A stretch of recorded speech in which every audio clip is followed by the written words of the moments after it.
आराधका tutorials में आपका एक बार फिर से स्वागत है।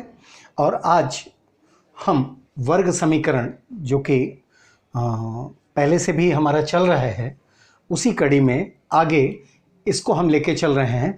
आज शाब्दिक प्रश्नों का विवेचन करेंगे और शाब्दिक प्रश्नों का हल निकाल के बताएंगे कि शाब्दिक जो समस्याएं होती हैं उनको वर्ग समीकरण के रूप में कैसे लिखते हैं और उनका हल कैसे निकालते हैं। तो आइए सबसे पहले हम ये प्रश्न देखते हैं कि दो क्रमिक समप्राकृतिक संख्याओं के वर्गों का योगफल 244 है, वे संख्याएं ज्ञात करो। हमको क्या देखना है? दो क्रमिक समप्राकृतिक संख्याएं। प्राकृत संख्याएं क्या हैं? 1 से लेकर अनंत तक, 1 2 3 4 5 6 और इस तरह से अनंत तक जो संख्याएं हैं उनको हम प्राकृत संख्याएं कहते हैं। और जब क्रमिक की बात करते हैं तो 1 2 3 4 5, और जब सम की बात करते हैं तो 2 4 6 8 10, ये क्रमिक समप्राकृत संख्याएं हैं। इनके वर्गों का योगफल 244 है और इस तरह से हमें उन संख्याओं को ज्ञात करना है। तो माना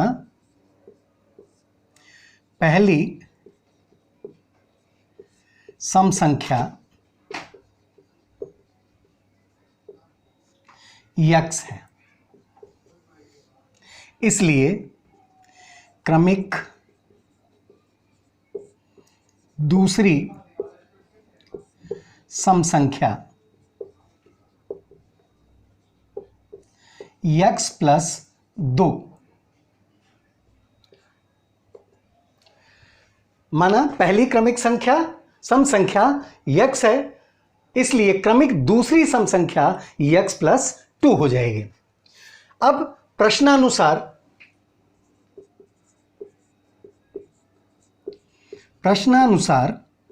ध्यान दीजिए क्या कह रहा है कि इन दोनों संख्याओं के वर्गों का योगफल, तो इनका वर्ग क्या हो जाएगा? पहली क्रमिक संख्या जो है उसका है x और इनका x स्क्वायर, पहली क्रमिक संख्या का वर्ग x स्क्वायर और दूसरी क्रमिक संख्या का स्क्वायर x प्लस 2 का होल स्क्वायर, और यह कहता है कि इनका योगफल 244 है, 244। अब ये हमारे पास एक समीकरण बना, तो पहले हम इनको टोटल कर लें, योग कर लें, फिर उसके बाद देखते हैं। इसलिए x square plus x plus 2 का होल स्क्वायर करेंगे तो कितना आ जाएगा? x square plus 4x plus 4, x plus 2 का whole square, x square plus 4x plus 4, और ये बराबर है 244। अब यहां पर इन दोनों को ऐड कर लीजिए, therefore x square plus 2x square, x square plus x square 2x square plus 4x plus 4 that is equals to 244। 2 common ले लिया तो यहां से आ गया x square plus 2x plus 2 equals to 244। Therefore 2 से डिवाइड कर दीजिए तो हो जाएगा x square plus 2x plus 2 equals to 122। यहां पर 2x square plus 2x plus 2 equals to 244। Therefore यहां से 2 से डिवाइड कर दिया दोनों तरफ तो 2 हट गया, x square plus 2x plus 2 equals to 122। 244 में 2 से डिवाइड किया तो 122 आया। Therefore x square plus 2x plus 2 minus 122 that is equals to 0। अब यहां से x square plus 2x minus 120 that is equals to 0। अब हम इसको वर्ग समीकरण को हल करेंगे तो x square plus x square minus 12x plus 12x minus 10x minus 120 that is equals to 0। अब इसको कॉमन ले लेंगे, देयरफॉर x कॉमन लिया तो x प्लस 12, यहाँ से माइनस 10 कॉमन ले लिया तो x plus 12 that is equals to 0, और यहाँ से x प्लस 12 कॉमन ले लिया, x प्लस 12 कॉमन ले लिया, तो हमारे पास बचा क्या, x minus 10 that is equals to 0। अब देयरफॉर x इफ, यहां से कर लीजिए, यदि x प्लस 12 इक्वल्स टू 0 तो x equals to minus 12, x equals to minus 12। मैं यहां पर कर दे रहा हूं, x प्लस 12 इक्वल्स टू 0 तो x इक्वल्स टू माइनस 12।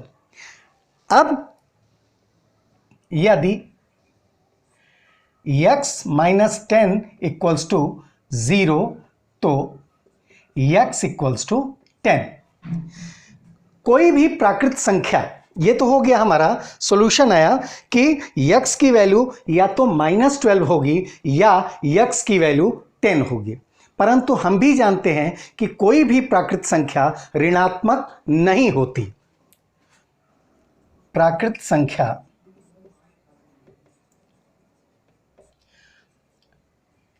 ऋणात्मक नहीं होती, इसलिए x इक्वल्स टू 10। तो हमें पहली प्राकृत संख्या मिला x इक्वल्स टू 10, इसलिए जो क्रमिक दूसरी संख्या है वो हो जाएगी x plus 2 that is equals to 10 plus 2, और ये हो गया 12। इसलिए क्रमिक संख्याएं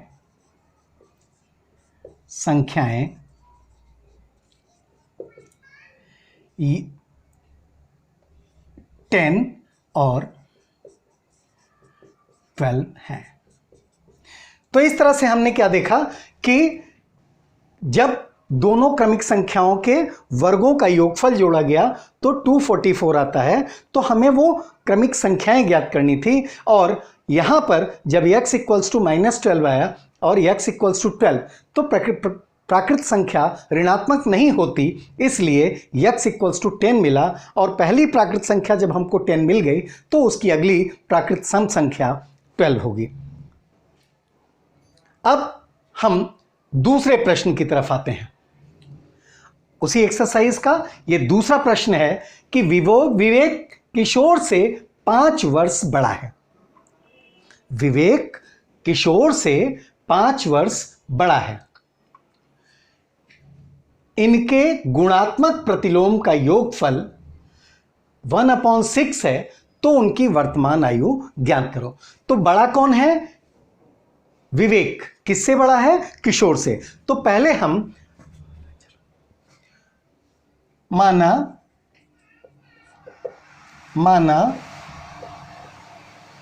किशोर की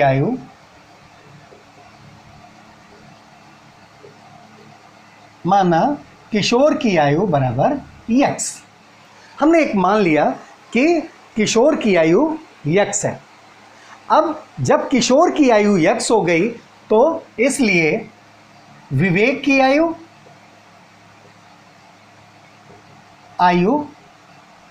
बराबर x प्लस 5, क्योंकि विवेक क्या है, किशोर से 5 वर्ष बड़ा है। अब इनका गुणात्मक प्रतिलोम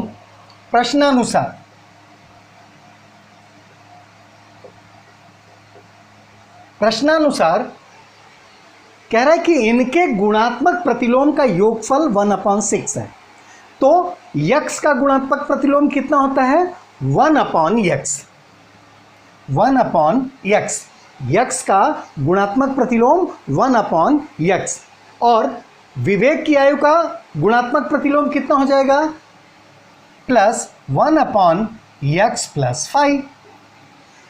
भाई किशोर की आयु x है, विवेक की आयु x प्लस 5 है, और कहता है कि गुणात्मक प्रतिलोम का योगफल।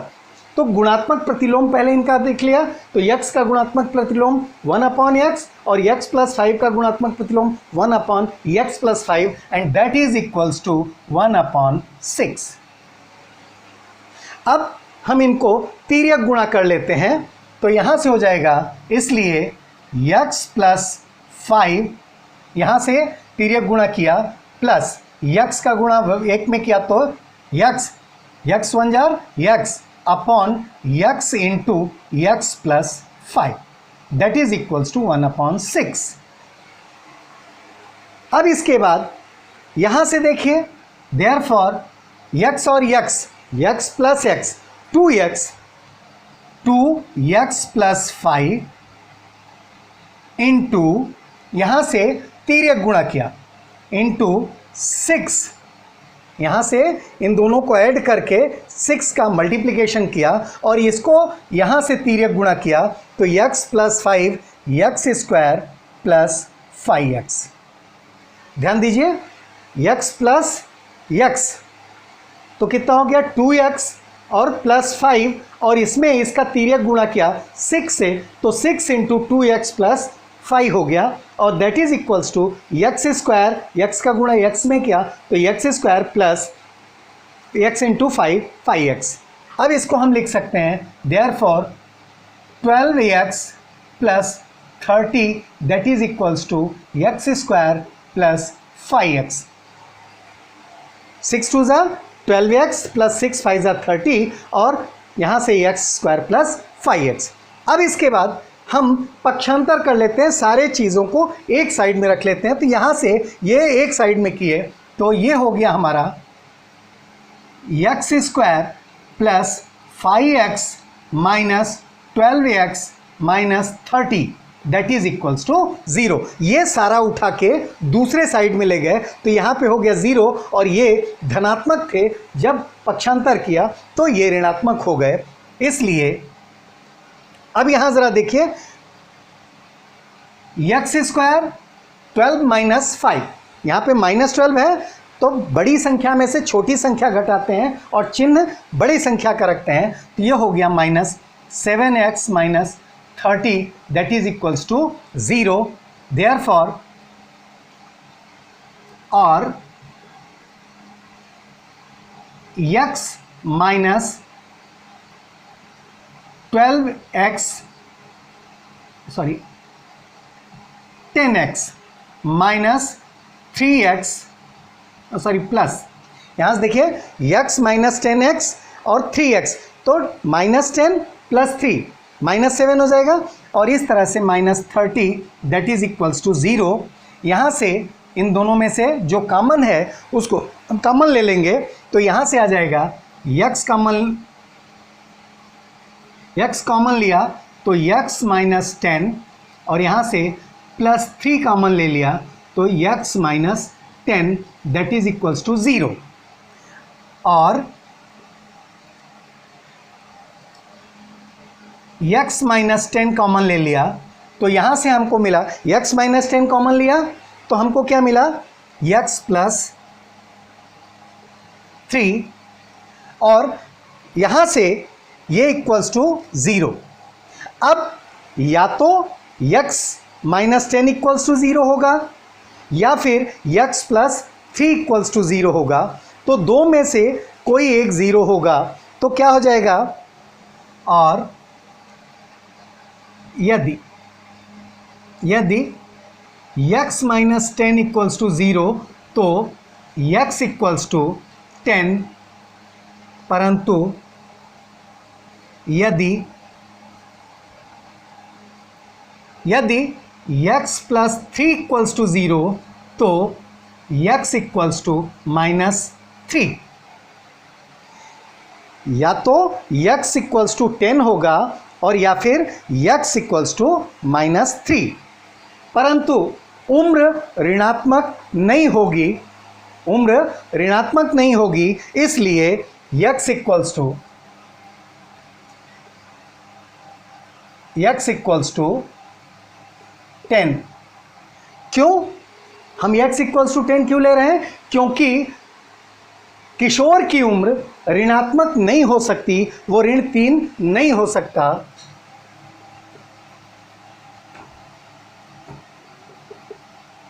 क्योंकि उम्र आयु ऋणात्मक नहीं होगी।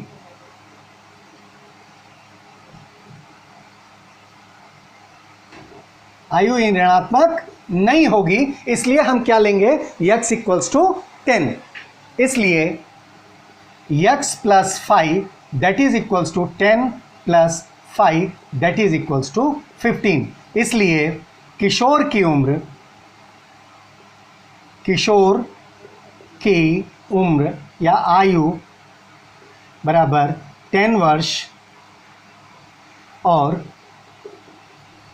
विवेक की आयु बराबर 15 वर्ष। और इस तरह से हमने 2 प्रश्न देखा, एक क्रमिक प्राकृतिक सम संख्याओं का योगफल और दूसरा यहाँ पर उनका वर्तमान आयु ज्ञात करना था। तो यहाँ पर माना किशोर की वर्तमान आयु कर सकते हैं। किशोर की आयु x है इस समय और विवेक की आयु x प्लस 5 है, तो उनकी वर्तमान आयु 10 वर्ष और 15 वर्ष क्रमशः हो जाएगी। बहुत बहुत धन्यवाद। Thank you.